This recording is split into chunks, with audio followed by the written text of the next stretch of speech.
بسم اللہ الرحمن الرحیم۔ السلام علیکم، آپ دیکھ رہے ہیں الف نیوز اور میں ہوں آپ کے ساتھ ماجد علی۔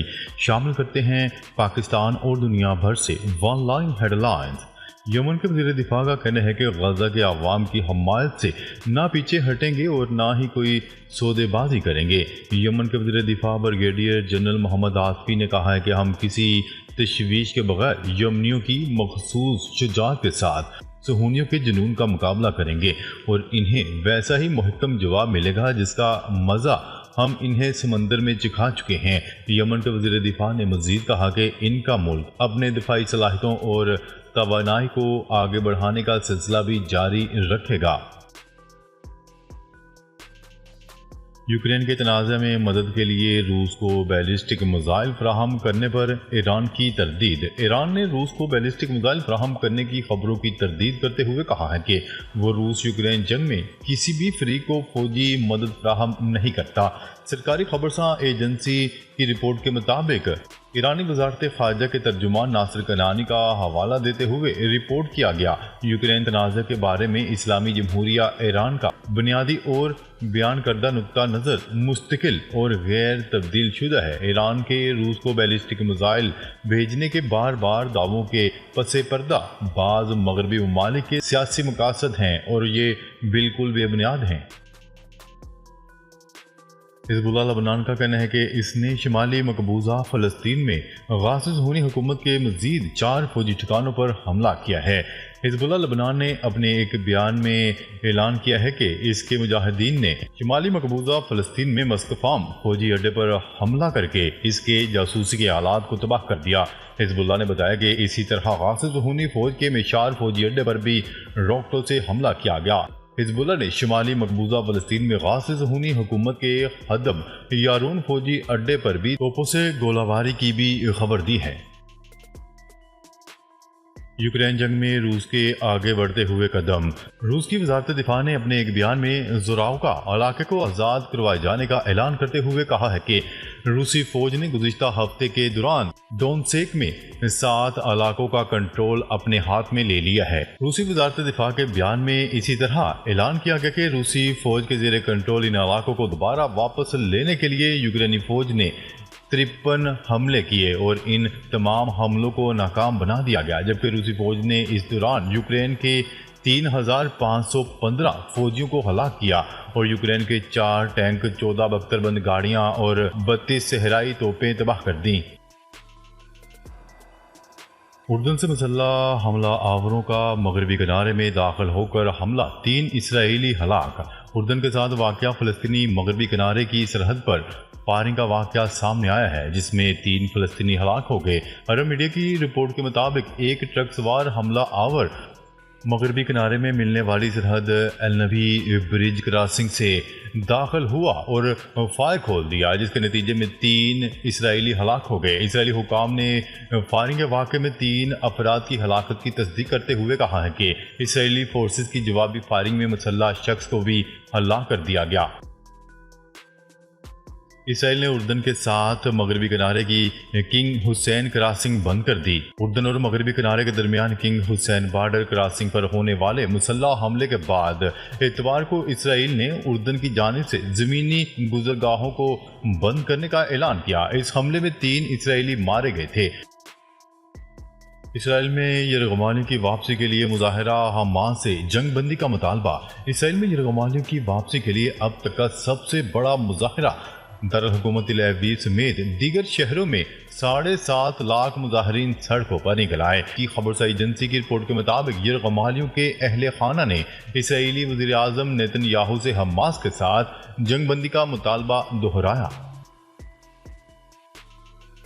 اسرائیل کی مغربی کنارے میں بربریت جاری، مزید 31 فلسطینی شہید۔ عرب میڈیا کی رپورٹ کے مطابق جبالیہ میں صہیونی فوج کا پناہ گزین افراد کے اسکول پر حملہ، جس میں 8 فلسطینی شہید جبکہ متعدد زخمی ہوئے۔ نصیرات پناہ گزین کیمپ پر اسرائیلی حملے میں 5 فلسطینی شہید اور متعدد زخمی ہوئے۔ اسرائیلی فوج کا مغربی کنارے میڈیکل ٹیم پر حملہ۔ اسرائیلی فوج نے ڈاکٹر کو حملوں میں زخمی فلسطینیوں کے علاج سے روک دیا۔ اسرائیلی فوج نے 7 اکتوبر سے اب تک 27 ہیلتھ ورکر کو قتل اور 94 کو زخمی کیا۔ امریکی برطانوی خفیہ اداروں کے سربراہان کا غزہ جنگ بندی کا مطالبہ۔ غیر ملکی خبرساں ادارے کی رپورٹ کے مطابق امریکی اور برطانوی خفیہ اداروں کے سربراہان نے غیر معمولی مشترکہ بیان میں کہا ہے کہ ایجنسیوں نے اپنے انٹیلیجنس چینلز کا استعمال کرتے ہوئے فریقین کے درمیان تحمل اور پیچیدگی میں کمی لانے پر زور دیا ہے۔ امریکی ادارے CIA کے ڈائریکٹر اور برطانوی MI6 کے سربراہ نے برطانوی اخبار کے مشترکہ مضمون میں لکھا گیا ہے کہ اسرائیل اور حماس کے درمیان جنگ بندی فلسطینی شہریوں کے لیے ناقابل برداشت جانی نقصان کا خاتمہ کر سکتی ہے اور یرغمالیوں کو 11 ماہ کی قید سے رہائی دلا سکتی ہے۔ امریکی وزیر خارجہ اینتھنی بلنکن آج برطانیہ کا دورہ کریں گے۔ امریکی وزیر خارجہ اینتھنی بلنکن کا برطانیہ کا 2 روزہ دورہ متوقع ہے۔ غیر ملکی میڈیا کی رپورٹ کے مطابق امریکی محکمہ خارجہ کا کہنا ہے کہ اینتھنی بلنکن آج سے برطانیہ کا 2 روزہ دورہ کر رہے ہیں۔ محکمہ خارجہ کے ترجمان کا کہنا ہے کہ اینتھنی بلنکن کا دورہ برطانیہ ایسے وقت میں ہو رہا ہے جب گزشتہ ہفتے برطانیہ نے فلسطین کے خلاف جاری جنگ میں اسرائیل کو اسلحہ فراہم کرنے سے منع کر دیا تھا۔ ترجمان کا کہنا ہے کہ اس دورے کے دوران اینتھنی بلنکن امریکہ اور برطانیہ کے درمیان اسٹریٹجک ڈائیلاگ کا آغاز کریں گے۔ اسپیس ایکس نے 2 سالوں میں مریخ پر بغیر عملے کے پہلے خلائی جہاز کو لانچ کرنے کا اعلان کر دیا۔ اسپیس ایکس 2 سالوں میں مریخ پر بغیر عملے اپنے پہلے خلائی جہاز کو لانچ کرے گا، جو کمپنی کے سیاروں کے سفر سے متعلق عزائم میں ایک اہم سنگ میل ہے۔ اسپیس ایکس کے CEO ایلون مسک نے اس منصوبے کا اعلان کرتے ہوئے انکشاف کیا ہے کہ یہ لانچ اگلی ارتھ مارس ٹرانسفر ونڈو کے طور پر ہوگی۔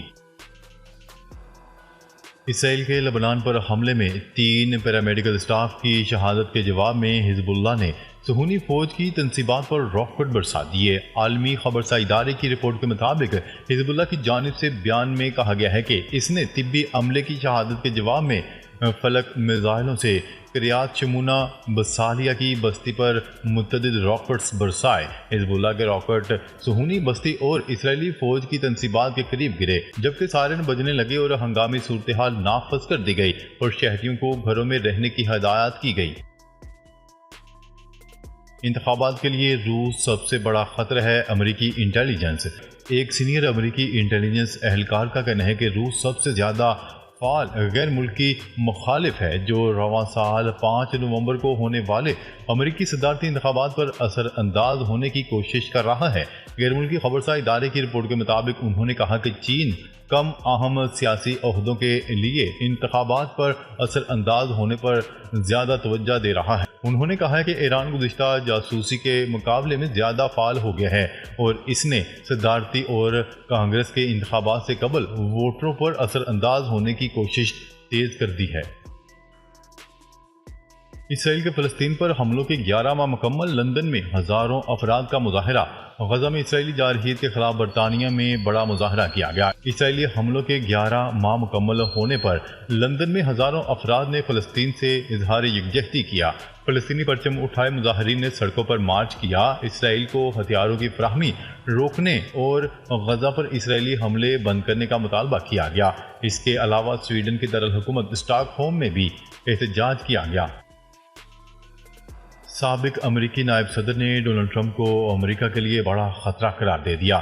امریکہ کے ریپبلکن رہنما اور سابق نائب صدر ڈاک چینی نے ڈیموکریٹک صدارتی امیدوار کیملا ہیرس کی حمایت کا اعلان کر دیا۔ ڈاک چینی نے کیملا ہیرس کی حمایت اور ڈونلڈ ٹرمپ کی مخالفت کرتے ہوئے کہا ہے کہ امریکہ کے لیے کوئی شخص اتنا بڑا خطرہ نہیں جتنا ڈونلڈ ٹرمپ ہے۔